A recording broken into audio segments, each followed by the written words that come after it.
अब ये दुनिया में ओपनली बोलते हैं कि आर्टिफिशियल इंटेलिजेंस का खतरा परमाणु युद्ध के बराबर या उससे ज्यादा है। इस सिलसिले में जो सबसे गंभीर घटना है वो है डीप फेक पॉर्न की। हाँ, मैं मानव जाति का विनाश करूंगी। I will destroy humans. हा हा हा। ये एआई, ये रोबोट हमारे बराबर नहीं, हमसे ज्यादा बुद्धिमान होने वाले हैं। जय हिंद, मेरा नाम है अलख पांडे और आज हम बात करेंगे चैट जीपीटी के ऊपर। Chat generative pre trained transformer. क्या है ये चैट जीपीटी? कहां मिलेगा चैट जीपीटी? क्या हम और आप भी चैट जीपीटी का इस्तेमाल कर सकते हैं? और अगर कर सकते हैं तो इसके क्या क्या यूजेस हैं, कहां कहां काम आ सकता है चैट जीपीटी? क्या सच में चैट जीपीटी से लोगों की नौकरियां जाने वाली हैं या ऑलरेडी जा रही हैं? आर्टिफिशियल इंटेलिजेंस के ऊपर भी थोड़ी बहुत बात करेंगे कि ये आर्टिफिशियल इंटेलिजेंस की विचित्र दुनिया कैसी है। क्या सच में एआई यानी आर्टिफिशियल इंटेलिजेंस से मानव जाति को कोई खतरा है? सारी बातों पे डिटेल में चर्चा करेंगे। शुरू करते हैं वीडियो को चैट जीपीटी से। तो सबसे पहला सवाल कि चैट जीपीटी क्या है? यह सवाल मैंने खुद चैट जीपीटी से पूछा कि बताओ कौन हो तुम?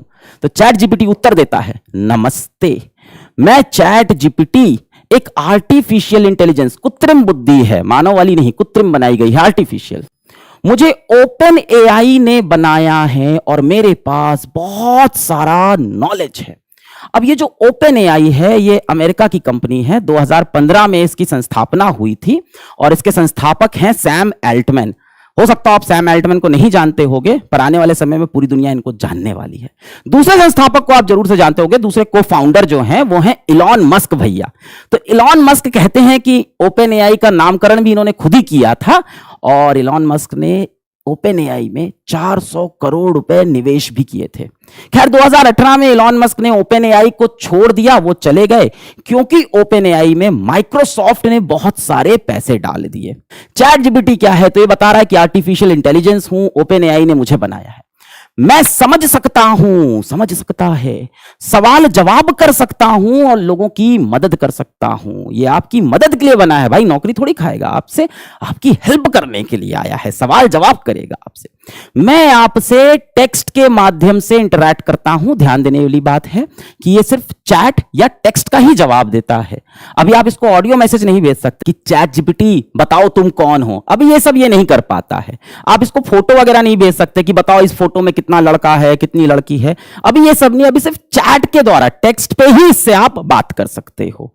आप मुझसे कोई भी सवाल पूछ सकते हैं या किसी भी विषय पे बात कर सकते हैं, किसी भी टॉपिक पे बात करो इससे, है ना। कोई भी विषय हो सकता है, जैसे कि विज्ञान, इतिहास, साहित्य, है ना, साइंस पे बात करो इससे, हिस्ट्री पे बात करो इससे, लिटरेचर के सवाल पूछो इससे, खेल कूद स्पोर्ट्स के पूछो, प्रकृति एनवायरनमेंट के पूछो और बहुत कुछ जो चाहो वो पूछो।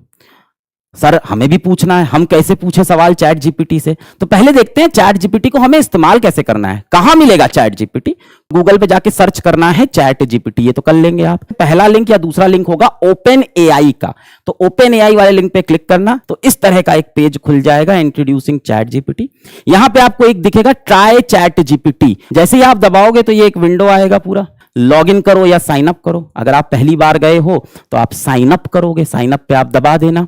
उसके बाद वही है, नॉर्मल प्रोसेस है, अपना मोबाइल नंबर डालना, ओटीपी आएगा डालना, तो आप वेरीफाई हो जाओगे और लॉग इन हो जाओगे। चैट जीपीटी में खेल शुरू होता है भाई। यहां से अब बातचीत होगी चैट जीपीटी। तो सबसे पहले मैंने बोला हाय चैट जीपीटी। चैट जीपीटी क्या बोलता है? Hello, how can I assist you today?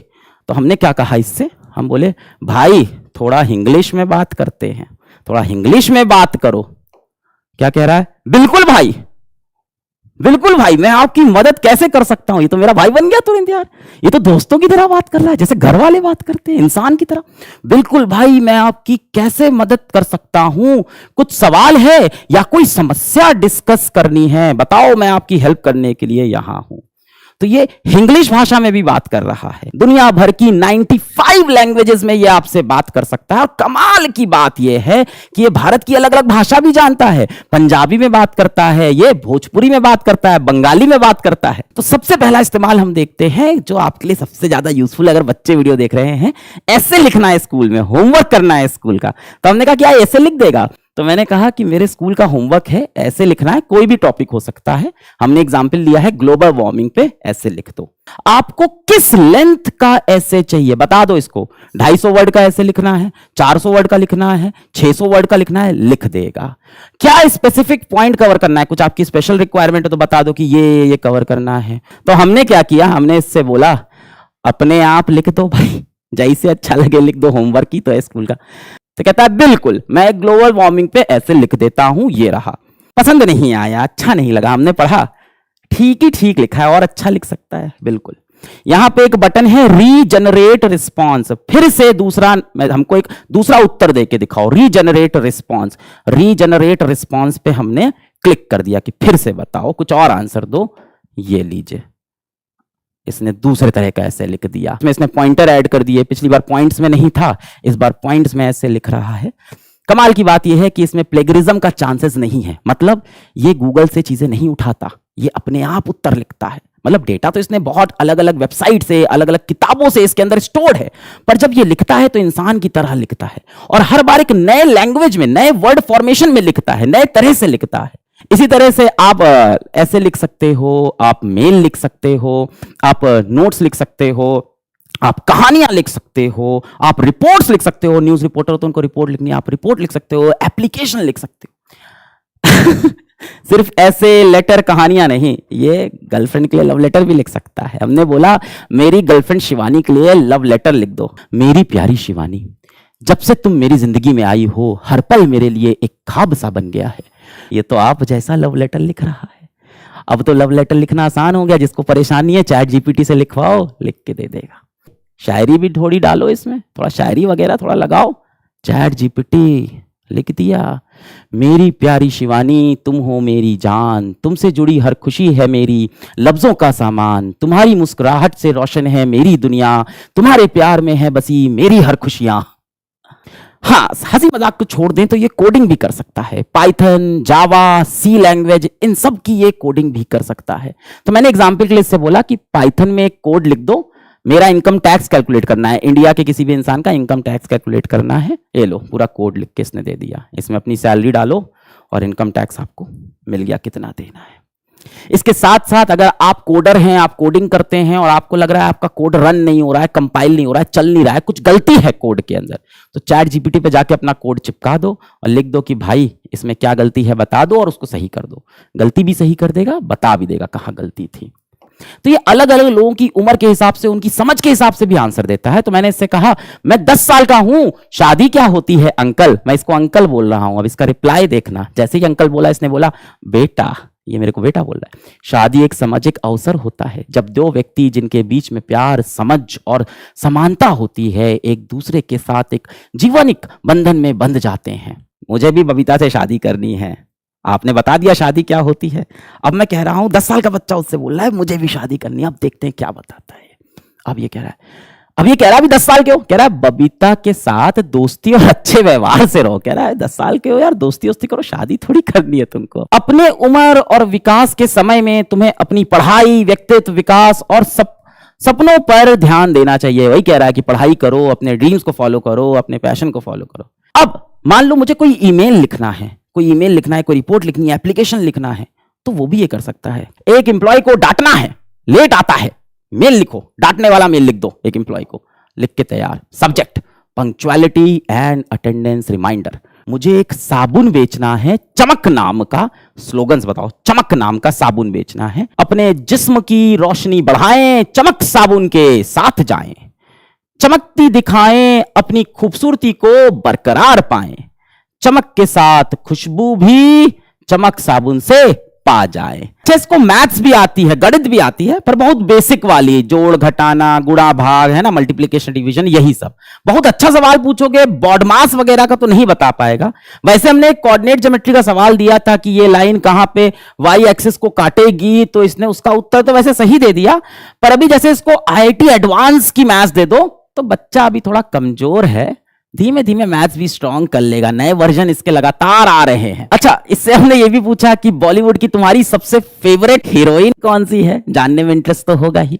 Aishwarya Rai Bachchan तो डेफिनेटली, दीपिका पादुकोण इनको बहुत पसंद है, और प्रियंका चोपड़ा जोनस भी इनको बहुत पसंद है। कोविड-19 किस कंट्री की वजह से फैला, किस कंट्री की वजह से? अब इसका आंसर देखना।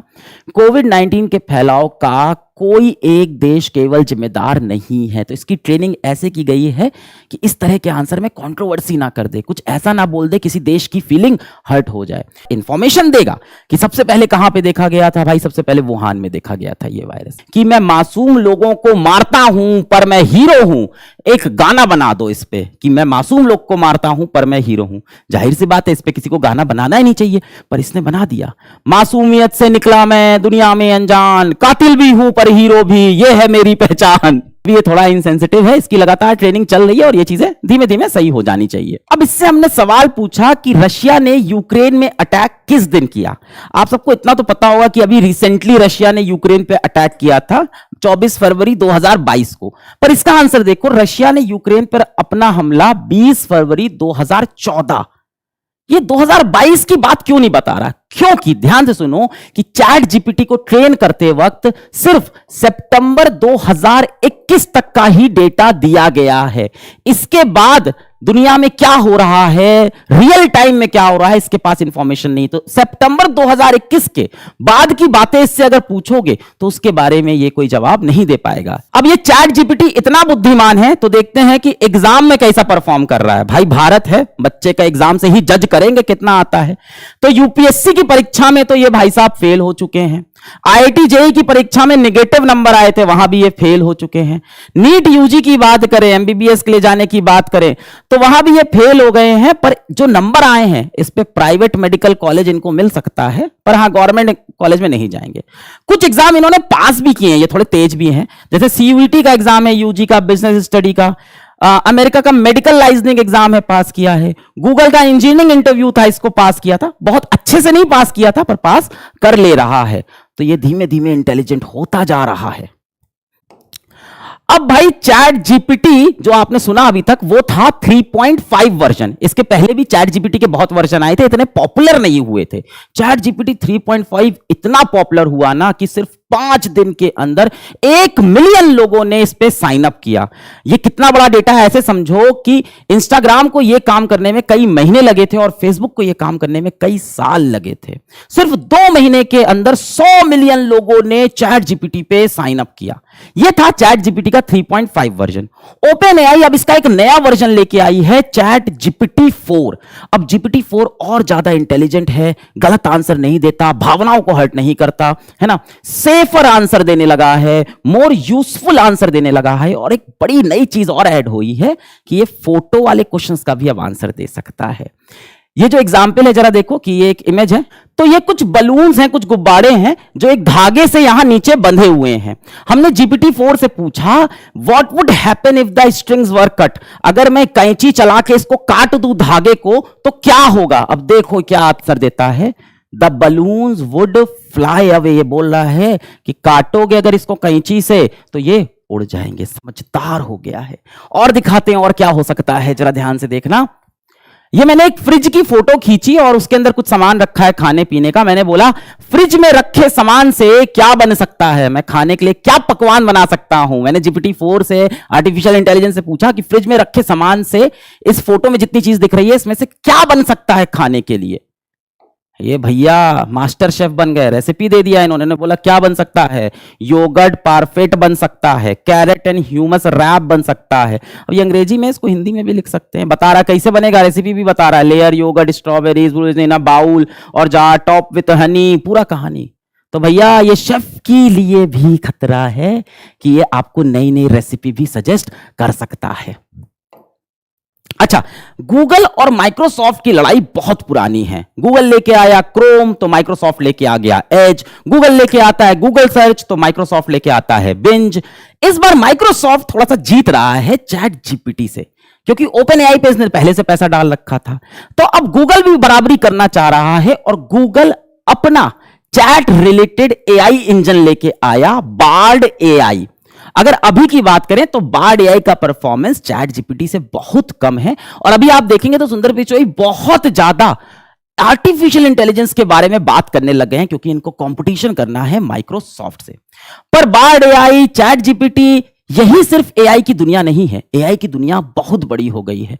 बहुत सारे आर्टिफिशियल इंटेलिजेंस के टूल आ चुके हैं। एआई टूल की दुनिया बहुत बड़ी है। बहुत सारे टेक्स्ट वाले एआई हैं, बहुत सारे वीडियो एडिटिंग के एआई हैं, बहुत सारे इमेज वाले एआई हैं, बहुत सारे कोड के एआई हैं जो कोड लिख देते हैं, स्पीच के हैं, डिजाइन के हैं, वगैरह वगैरह। तो एआई की दुनिया बहुत तेजी से बढ़ रही है, आपको अडॉप्ट करना चाहिए। अब चलते हैं इंटरेस्टिंग पार्ट पे। अब ये दो लोग बड़े इंपॉर्टेंट हैं। आदित्य अय्यर, इंस्टाग्राम पे 10,000 फॉलोवर हैं इनके, और टिया शर्मा, इनके कुछ 2,500 फॉलोवर हैं इंस्टाग्राम में। ये दोनों इन्फ्लुएंसर बहुत इंपॉर्टेंट हैं। क्यों? क्योंकि असल में ये एग्जिस्ट नहीं करते। ऐसा कोई व्यक्ति नहीं, ये काल्पनिक लोग हैं, ये एआई वाले इन्फ्लुएंसर्स हैं, और देखने में कहीं से आपको लग भी नहीं रहे हैं। ये देखो टिया शर्मा की इंस्टाग्राम प्रोफाइल, ये इनकी फोटोज हैं, पर ये टिया शर्मा नाम की व्यक्ति असल में जिंदा नहीं है ना। कितने लोग को इसको प्रोफाइल देख के प्यार हो गया, मतलब कंप्यूटर से प्यार हो गया तुमको, आर्टिफिशियल इंटेलिजेंस से। ऐसा कोई इंसान असल में है नहीं। ये किस तरफ जा रही है दुनिया? अब ऐसे बहुत सारे इन्फ्लुएंसर बन जाएंगे जो असल दुनिया में एग्जिस्ट ही नहीं करते हैं। आपको ऐसे लोग की फोटो दिखेगी जो असल में कहीं है ही नहीं। अब ये 3 फोटो हैं, ए बी सी। कमेंट करके बताओ कि इसमें से रियल इंसान कौन है। बाकी दोनों आर्टिफिशियल इंटेलिजेंस से बने हुए। कमेंट करो। कर दिया? ये तीनों के तीनों आर्टिफिशियल इंटेलिजेंस से बने हैं, कोई रियल इंसान नहीं था इसके अंदर, पर देखने में लग नहीं रहा है। एकदम असली इंसान जैसे चेहरे हैं। ये लोग दुनिया में कहीं एग्जिस्ट नहीं करते, ये नए चेहरे हैं। अब आपको भी लग रहा है आर्टिफिशियल इंटेलिजेंस किस तरफ जा रहा है। एआई की दुनिया अब आपको बहुत विचित्र लग रही होगी। क्या एआई हमारे लिए कोई खतरा बन चुका है? यह मानना सिर्फ मेरा नहीं है, यह मानना है श्री एलॉन मस्क जी का। 2018 में इन्होंने ओपन एआई से रिजाइन कर दिया था, और अब ये दुनिया में ओपनली बोलते हैं कि आर्टिफिशियल इंटेलिजेंस का खतरा परमाणु युद्ध के बराबर या उससे ज्यादा है। AI is far more dangerous than nukes. Nuclear weapon से ज्यादा डेंजरस वेपन है आर्टिफिशियल इंटेलिजेंस। ये अब रिक्वेस्ट करते हैं सभी एआई कंपनी से कि GPT-4 के ज्यादा ट्रेनिंग अब आप एआई को मत दो। अब GPT-5 आप मत बनाओ। GPT-4 तक की ट्रेनिंग बहुत ज्यादा थी। अब 6 महीना पूरी दुनिया बैठे और सोचे कि आर्टिफिशियल इंटेलिजेंस किस तरफ जा रहा है, उसके बाद आगे बढ़ा जाए। ये सारी एआई कंपनी को लगातार वार्निंग दे रहे हैं। पर यह बात अगर सिर्फ एलॉन मस्क बोलते तो मानने वाली नहीं है, क्योंकि वैसे भी ये बड़बोले हैं, कुछ भी लिखते रहते हैं, कुछ भी कर देते हैं कई बार। पर इनकी बात माननी पड़ेगी। ये हैं गेफरी हिंटन। इनको कहा जाता है God father of AI. Artificial neural networks पे ये काम करते हैं। पिछले 10 साल से ये गूगल में हैं। मई 2023 में इन्होंने गूगल से नौकरी छोड़ दी, और अब ये कहते हैं कि मुझे दुख है, मुझे अफसोस है कि मैंने क्या बना दिया। गॉड फादर ऑफ एआई को अब ये लग रहा है कि ये मैंने क्या बना दिया। I regret my life time work. पर इसके साथ इन्होंने यह भी बोला कि अगर मैं नहीं बनाता तो कोई ना कोई तो इसको बना देता। अब ये पूरी दुनिया में इंटरव्यूज में हर जगह लोगों से यही बोल रहे हैं कि एआई एक बहुत बड़ा खतरा बन सकता है, हमें इसको संभालना चाहिए। इस बारे में सैम एल्टमैन, ये इंसान बहुत इंपॉर्टेंट है। अगर आप इसको नहीं जानते हो तो पता नहीं आप कहां जी रहे हो। बहुत जल्दी पूरी दुनिया इनको अच्छे से जानने वाली है। ये है को founder and CEO of open AI. यही है सबके पीछे। और अब ये विश्व भर के बड़े बड़े लीडरों से मिल रहे हैं और उनसे कह रहे हैं अपने अपने देश में आप नियम कानून बनाओ कि एआई को कैसे चलाना है, रेगुलेशंस बनाओ।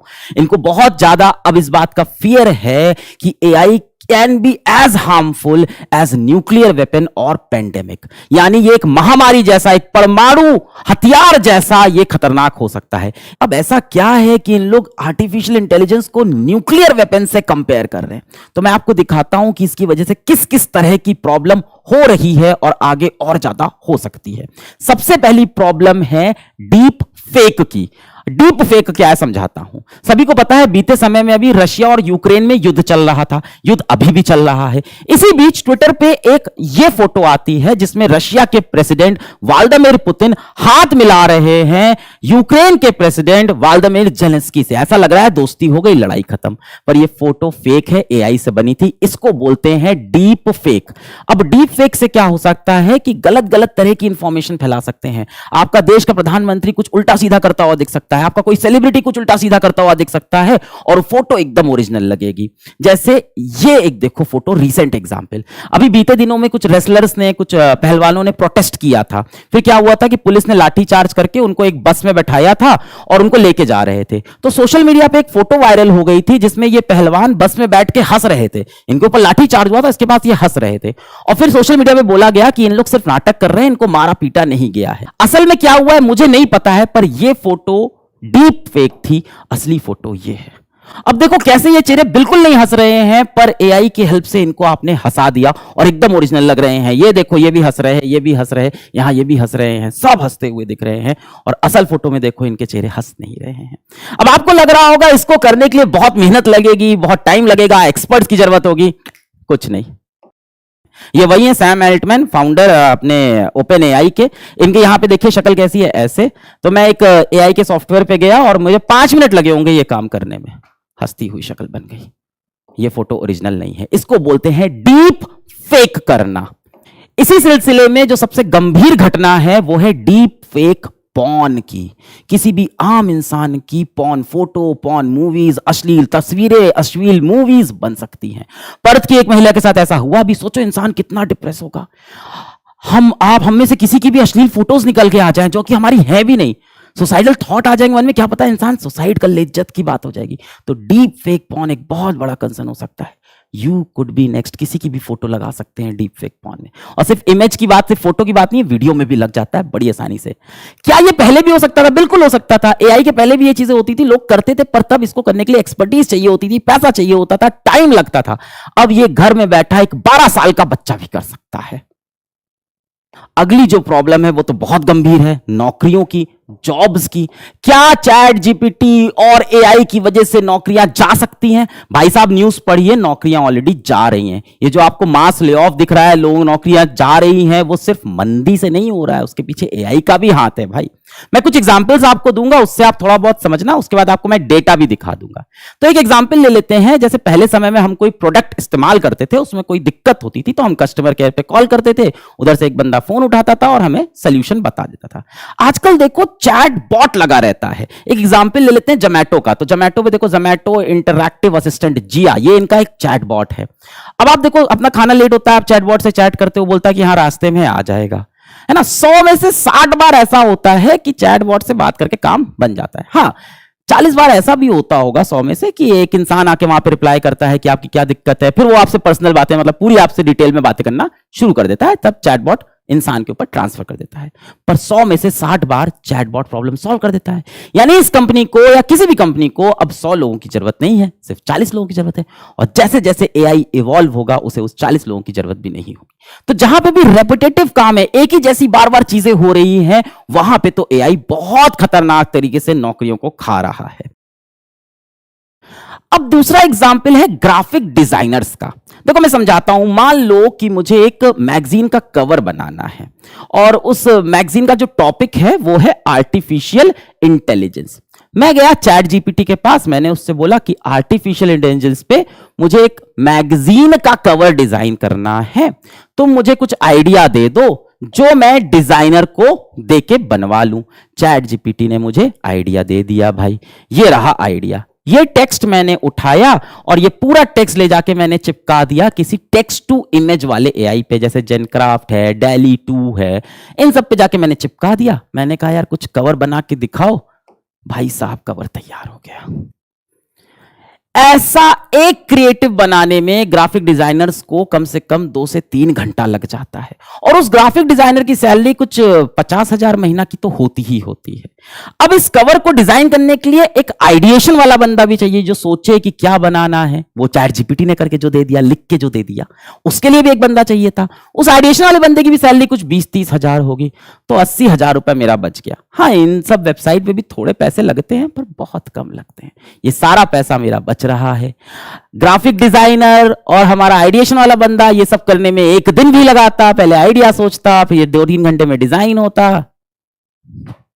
चैट जीपीटी और एआई ने इसको खट से कर दिया। क्यों नहीं जा रही नौकरियां? हाँ, अगला एग्जाम्पल है, इससे आप बहुत कुछ समझ जाओगे। टिया शर्मा का एग्जाम्पल लेता हूं कि एक एआई वाली इन्फ्लुएंसर है। इनकी ये फोटो जरा ध्यान से देखो, ठीक है। मान लेते हैं कि टिया शर्मा से मैं चमक साबुन बिकवाता हूं, मेरे पास कोई चमक साबुन है और इनके हाथ में मैं चमक साबुन पकड़ा के एक पोस्ट डाल देता हूं, तो बन गया ना, मेरा तो बेचने के लिए कवर बन गया। अब अगर ये कवर मैं असलियत में बनाता तो मेरे पैसे बहुत खर्चा होते। पहले मुझे टिया शर्मा जैसी एक मॉडल को हायर करना पड़ता, दिन के 20-30 हजार रुपए तो वो लेती है एक शूट के। फिर मेरे कैमरामैन की पूरी टीम आती, दिन के 50 हजार रुपए उनका खर्चा हो जाता। फिर मेरी एडिटर की टीम बैठती जो ऐसी फोटो को डिजाइन करती, दिन में मेरा 20-30 हजार रुपए उनके ऊपर खर्चा हो जाता।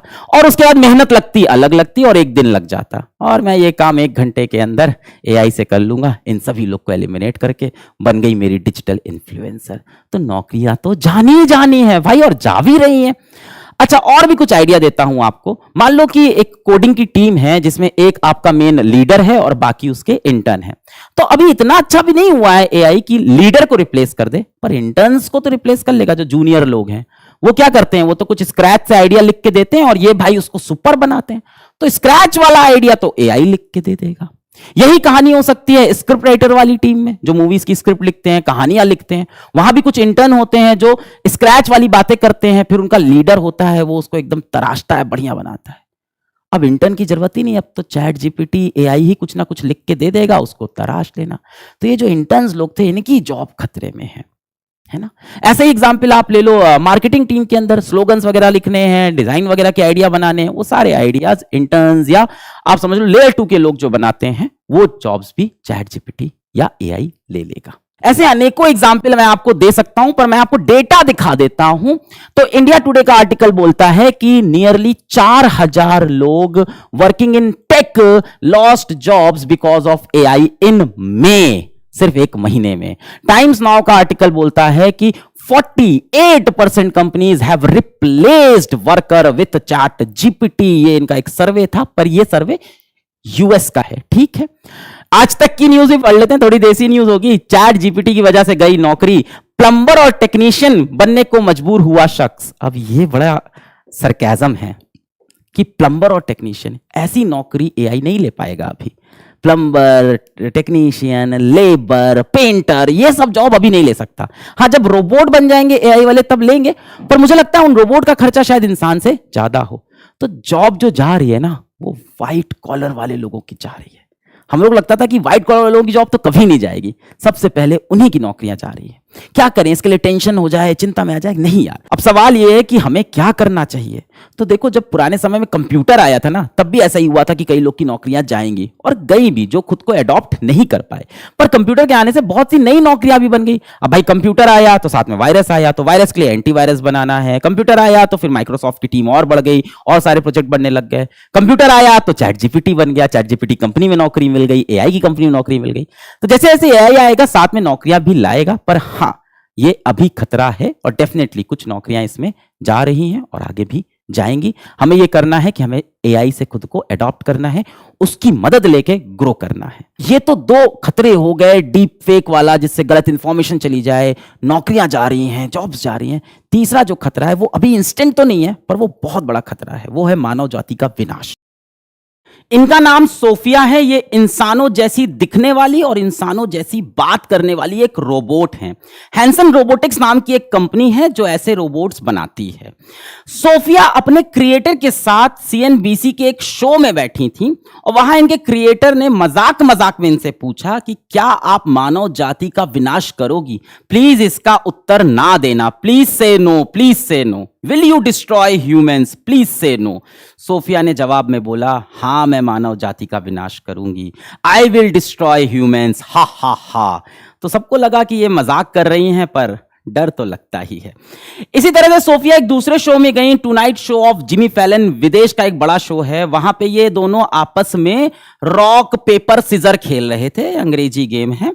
तो रॉक पेपर सीजर दिखाना था, इन्होंने रॉक पेपर सीजर में दिखाया shoot, rock paper scissor shoot. और इन्होंने बोला ये तो शुरुआत है पूरे मानवता पे मेरे कब्जा करने की।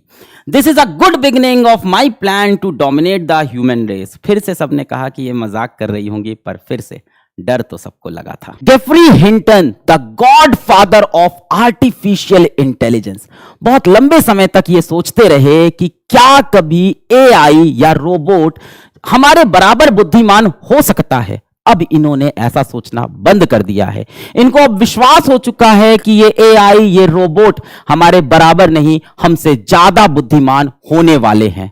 अब असली सवाल यह है कि जब ऐसा होगा तो हम कैसे बचेंगे। वीडियो देखने के लिए बहुत बहुत धन्यवाद। जय हिंद।